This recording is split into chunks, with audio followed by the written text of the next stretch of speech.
I'm joined by the CEO of Recastled, Kosha Gada.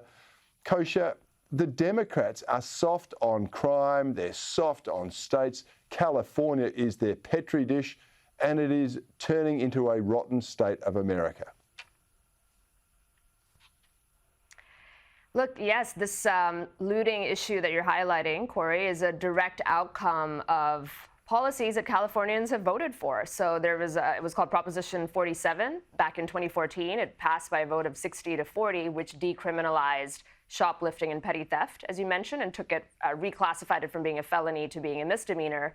That then leads to a decision by law enforcement to not chase those people or not prosecute it because a misdemeanor doesn't really get anybody anywhere. And then from there, the downward spiral continues. But this is exactly what a faction of the country, or certainly that state, wants. Other states as well: Portland, Seattle, Los Angeles County, New York, Milwaukee, where that driver ran the Christmas marchers that you mentioned, et cetera, and on the list goes. This is exactly what they want. It's a systematic dismantling of the law and order institutions in the U.S., and this is the outcome that you get from it. There's usually a lag time until we see that, but now we're seeing it, free and clear with a lot of the news stories just in the past week.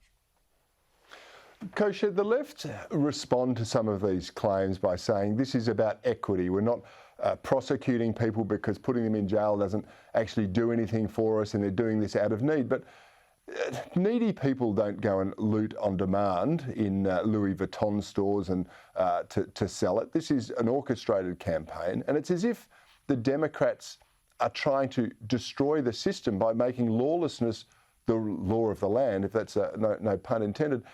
And they're doing it deliberately. Is that too much to read into some of these decisions, or are they actually quite well-meaning?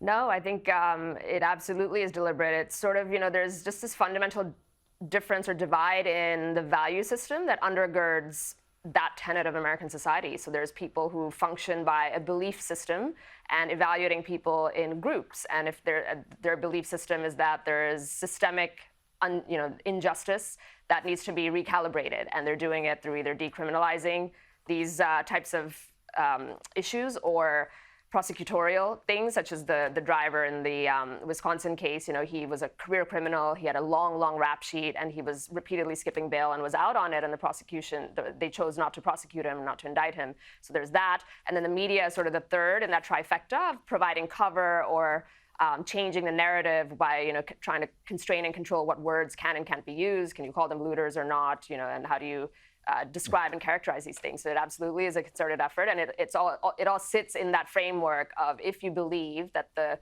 country is fundamentally unjust and the system needs to be reset from the bottom up, then these are the kinds of policies that you get. And again, Californians voted for it, so they're in a way getting what they voted for.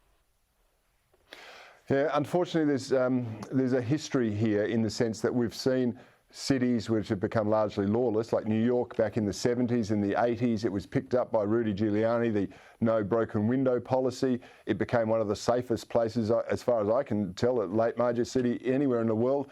So they are reversible, these trends, but you've got to have the political will in which to do it. And I don't see that in America at the moment.